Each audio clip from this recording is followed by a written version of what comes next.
Google. It's a name that has become synonymous with the internet itself. Need to find something online? Just Google it.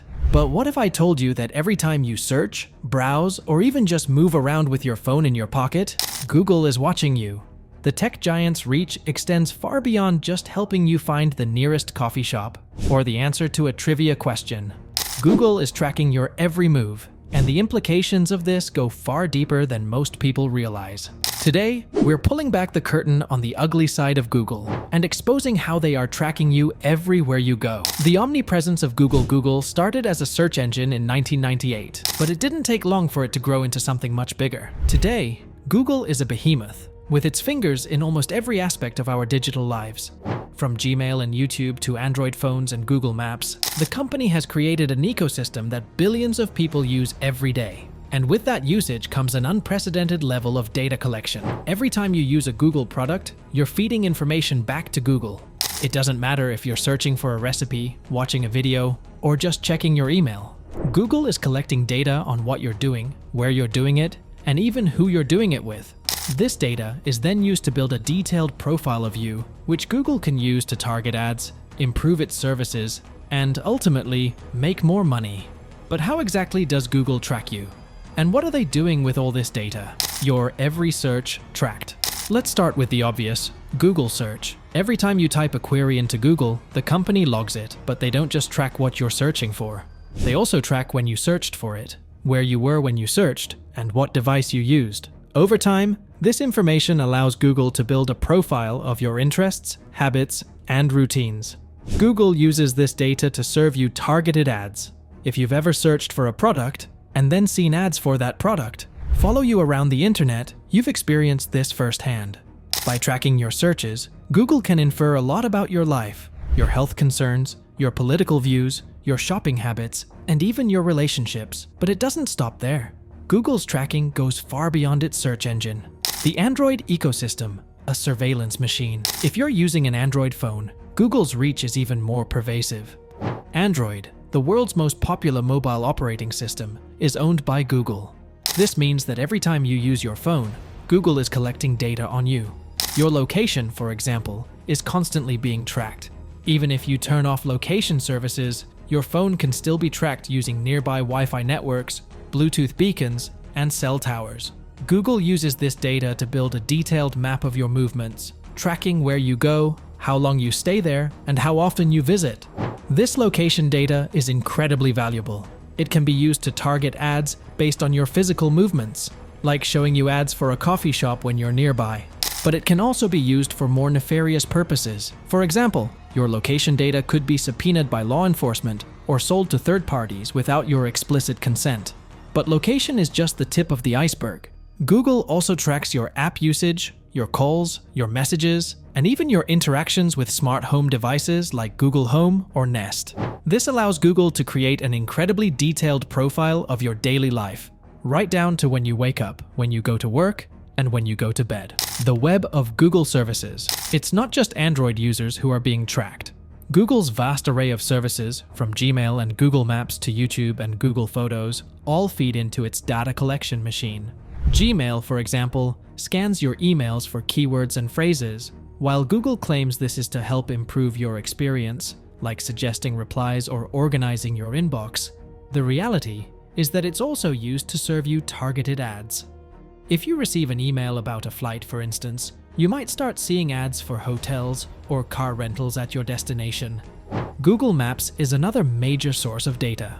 Every time you use Maps to get directions or find a location, Google is tracking where you're going and how you're getting there.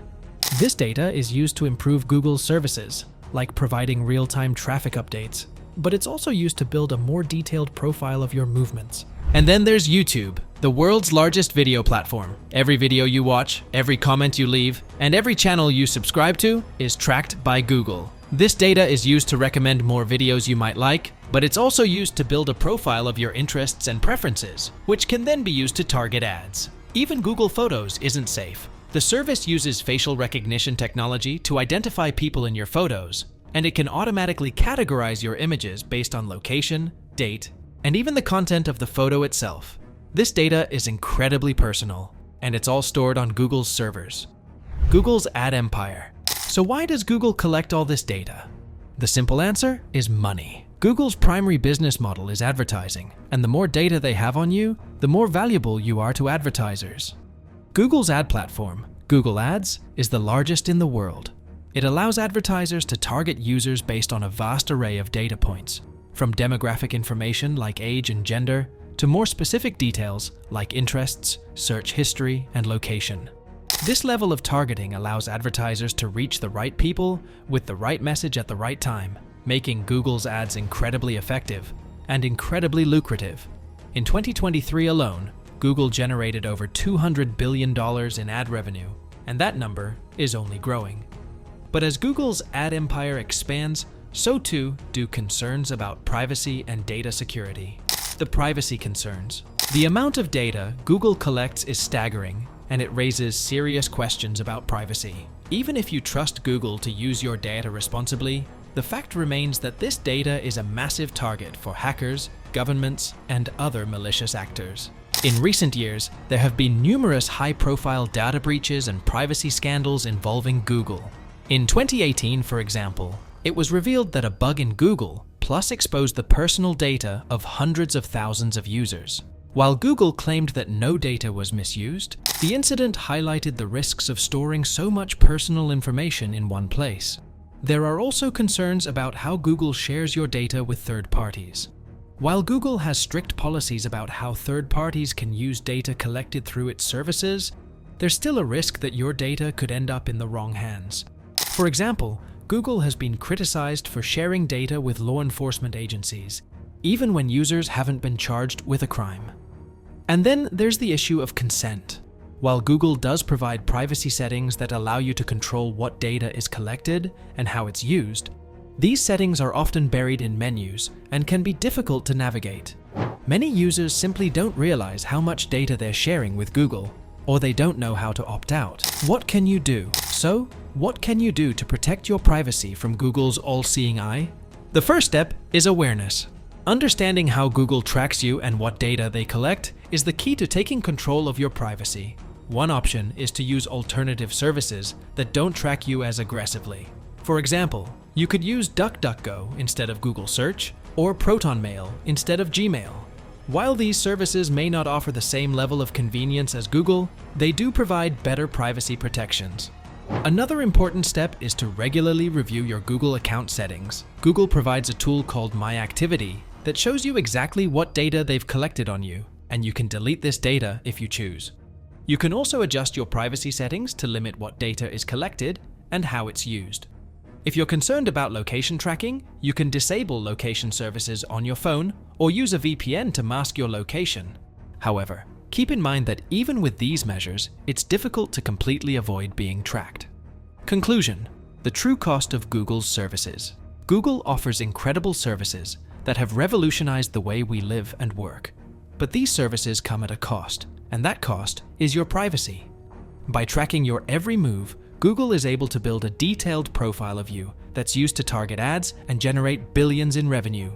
But as we've seen, this level of data collection raises serious privacy concerns. While it's difficult to avoid Google's reach entirely, being aware of how they track you and taking steps to protect your privacy can help you regain some control. In the end, the choice is yours. You can continue to use Google's services and accept the trade-off of convenience for privacy, or you can seek out alternatives that prioritize your privacy. But one thing is clear: Google's tracking isn't going away anytime soon. And the more we know about it, the better equipped we are to make informed decisions about our digital lives.